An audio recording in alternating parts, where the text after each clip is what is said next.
നമസ്കാരം. കല ആയുധമെന്ന് നമ്മെ പറഞ്ഞ് പഠിപ്പിച്ചവർ.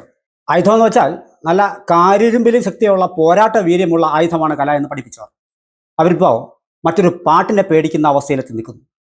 നമ്മുടെ നാട്ടിൽ 1957 കമ്മ്യൂണിസ്റ്റ് മന്ത്രിസഭ നിലവിൽ വരുന്നതിന് തൊട്ട് മുമ്പ് തന്നെ ഈ ഒരു കൂട്ടം സാഹിത്യകാരന്മാരും സാഹിത്യകൃതികളും ഒരു ഇടതുപക്ഷ ആശയത്തിൻ്റെ അടിത്തറ പാകുന്നതിൽ വലിയൊരു പങ്ക് കേരളത്തിൽ വഹിച്ചിരുന്നു. അതിൻ്റെയും കൂടി ബലത്തിലാണ് 57 കമ്മ്യൂണിസ്റ്റ് മന്ത്രിസഭ നിലവിൽ വരുന്നത്.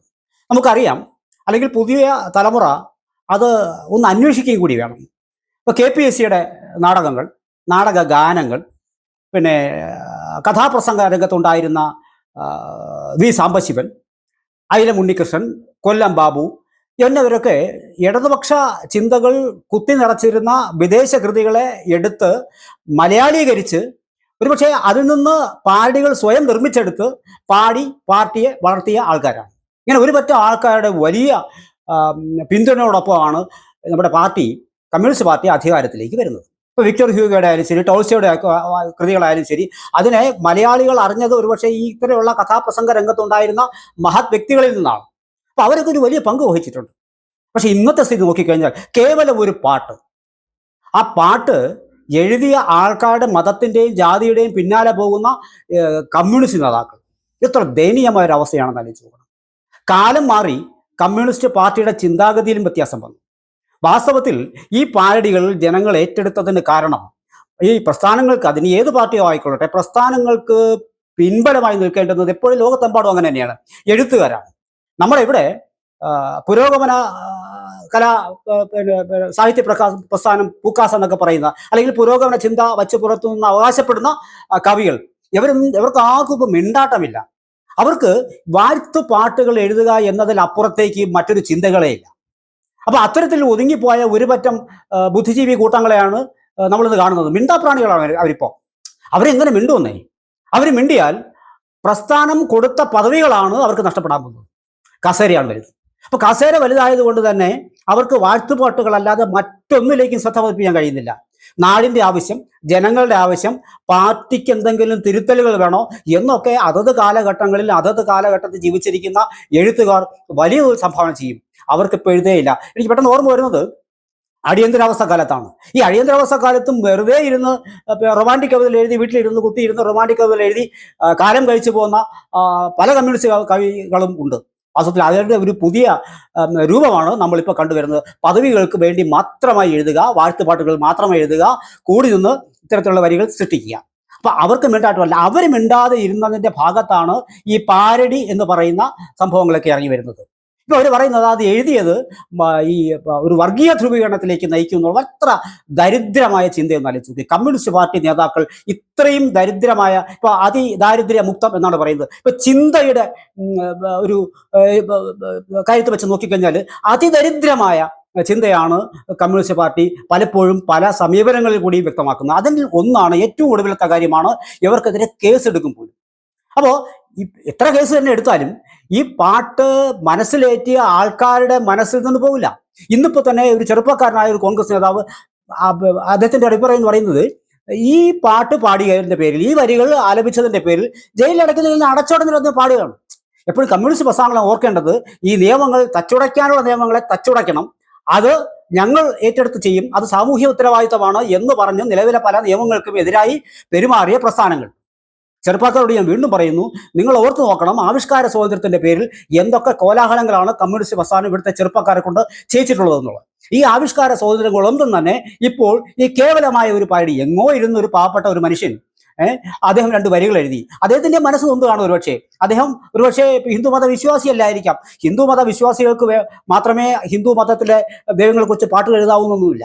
ആർക്കും അത്ര വിശാലമായ ഒരു കാഴ്ചപ്പാടുള്ളൊരു വിഭാഗമാണ് ഹിന്ദു വിഭാഗം എന്ന് പറയുന്നത്. അപ്പോൾ സ്വാഭാവികമായിട്ടും മറ്റുള്ള ആൾക്കാർ പലതും പറഞ്ഞിട്ടുണ്ടാവും. എന്തായാലും ഇത് മോശപ്പെട്ട പറച്ചിലുകളൊന്നുമല്ല അദ്ദേഹം പറഞ്ഞിട്ടുള്ളത്. പക്ഷേ ഇത് മോശമാണ് എന്ന് തോന്നുന്ന ഒരു വിഭാഗം ഇന്നിവിടെ ഉണ്ട് എന്നുള്ളതാണ്.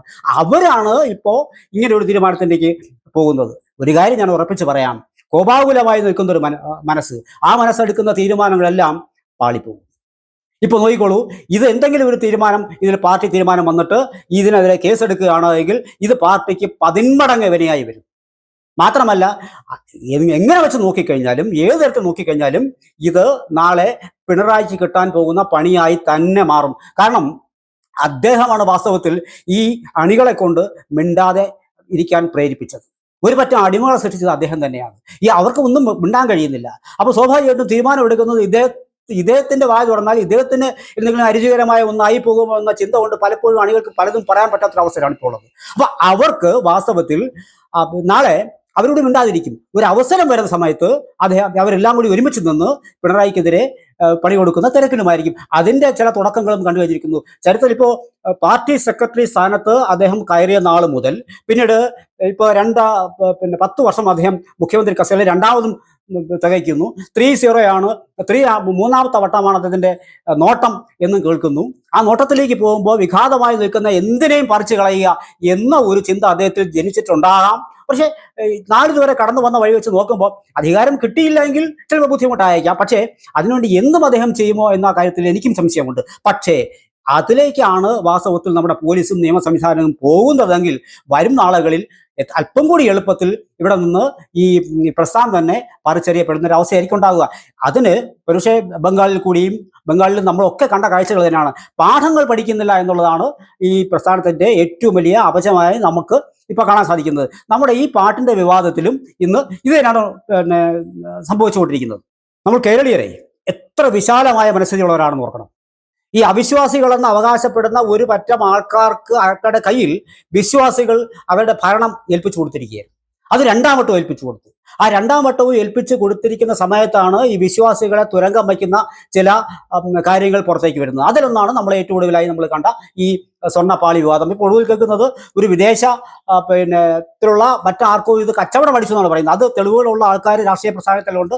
അവർ തെളിവ് കൊടുത്തിരിക്കുന്നു. ചില വ്യവസായികളിലേക്ക് ഇത് പോകുന്നു പറയുന്നു. അപ്പോൾ അത്രമേൽ അധപ്പതിച്ചിരിക്കുന്ന ഒരു പ്രസ്ഥാനം, ആ പ്രസ്ഥാനം ഇപ്പോൾ ഭയത്തിന്റെ പിടിയിലാണ്. ആ പിടിയാണ് വാസ്തവത്തിൽ നമ്മുടെ ഈ മതേതരത്വം കാത്തു സൂക്ഷിക്കാനെന്നുള്ള പേരിൽ ശബരിമലയിലേക്ക് സ്ത്രീ പ്രവേശനം നടത്തിയതും ഒക്കെയാണ്. എന്നിട്ട് വളരെ നിസ്സാരമായ ഒരു കാര്യം മതേതരത്വത്തിന് മുറിവേൽക്കും പറയുന്ന ആരാ? ഇവിടുത്തെ കമ്മ്യൂണിസ്റ്റ് നേതാക്കൾ. അപ്പോൾ ഇതിൽ തന്നെ പലരും നല്ല ഭക്തരാണ്. അതിൽ മറ്റു തെളിവുകളും ഒക്കെ പലതും പറയുന്നുണ്ട്, സാക്ഷികളുമുണ്ട്.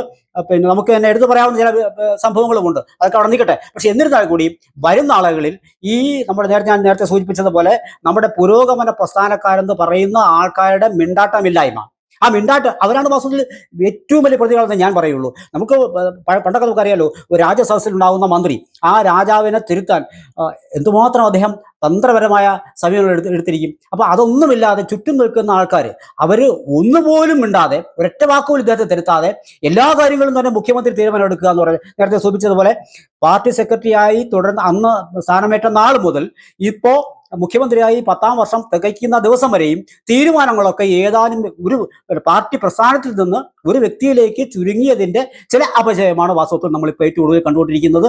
വരുന്ന ആളുകളിൽ ഒരു കാര്യം ഉറപ്പാണ്, ഒരു പാട്ടിന്റെ പേരിൽ ഒഴുകിപ്പോകുന്ന ഒരു പാർട്ടിയാണ് ഇത് എങ്കിൽ അങ്ങനെ ഒഴുകിപ്പോകട്ടെ എന്ന് നമുക്ക് വയ്ക്കാൻ കഴിയുള്ളൂ. പകരം എത്ര തന്നെ നിങ്ങൾ പിടിച്ചു വെച്ചാലും ഒരു മനുഷ്യന്റെ മനസ്സുകൾ നെഞ്ചേറ്റിയ ഒരു പാട്ട്, ആ വരി സ്വാഭാവികമായിട്ടും അത് അവിടെ തന്നെ നിൽക്കും. അതിനെ പറിച്ചറിയാൻ ഒരിക്കലും കഴിയില്ല.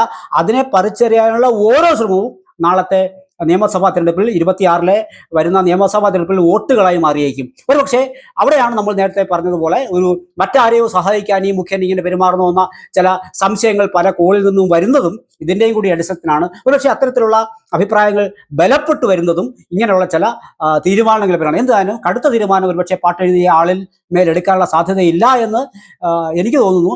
മറിച്ചാണ് എങ്കിൽ അത് എവരുടെ വിധി എവർ തന്നെ തീരുമാനിക്കുന്നതായിരിക്കും. നമ്മൾ ബംഗാളിലും ത്രിപുരയിലും ഒക്കെ കണ്ടതാണ്.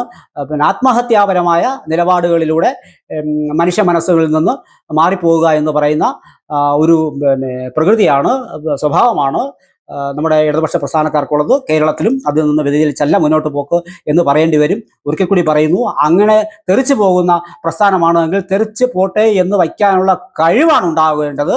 അല്ല എങ്കിൽ ഭയമുണ്ട് ഇവർക്ക്, അടിത്തറ ഇളവിയിരിക്കുന്നു ഇവർക്ക്, അതിൻ്റെ ദേഷ്യമുണ്ട് ഇവർക്ക്.